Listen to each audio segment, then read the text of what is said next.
আজকেও গল্প হচ্ছে আকবর আর বীরবলের গল্প। আজকের গল্পের নাম কে গাধা। আকবরের প্রিয় পুত্র সেলিম একবার তার পিতার কাছে আবদার করল সে সরোবরে গিয়ে সেই টলটলে জলে ডুব দিয়ে স্নান করবে।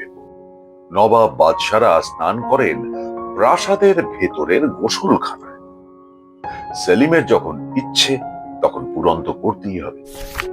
আকবর সেলিমকে নিয়ে চললেন সরোবরে স্নান করাতে, সঙ্গে নিয়ে গেলেন বীরবলকে।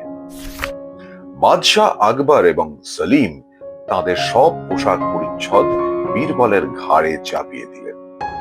বাদশাহ এবং তার পুত্রের পোশাক তো আর অল্প হতে পারে না, শুধু মুখখানা বাদে সবই ঢেকে গেল বীরবলের।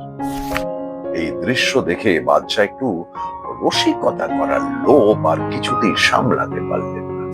তিনি বীরবলকে উদ্দেশ্য করে চেঁচিয়ে বললেন, "হ হ হ, তোমাকে দেখে একটি ভারবাহী গাধা মনে হচ্ছে।" বীরবল সঙ্গে সঙ্গে উত্তর দেয় না, আর বীরবলের উত্তর খুঁজতেও হয় না। তিনি একটু বাদে উত্তর দিলেন, "তা তো মনে হবেই জাহাপনা, আমি যে দুটো গাধার ভার বইছি।" সেলিম এই উত্তর শুনে অপমানিত বোধ করল, তাই পিতা বাদশার দিকে তাকাল, কিন্তু বাদশাহ এই অপমানকে গায়ে না মেখে হা হা করে হেসে উঠলেন। If you like the story, then please share with your friends, subscribe to the channel The Passion World for more stories, and like it, comment on it, and once again share and subscribe.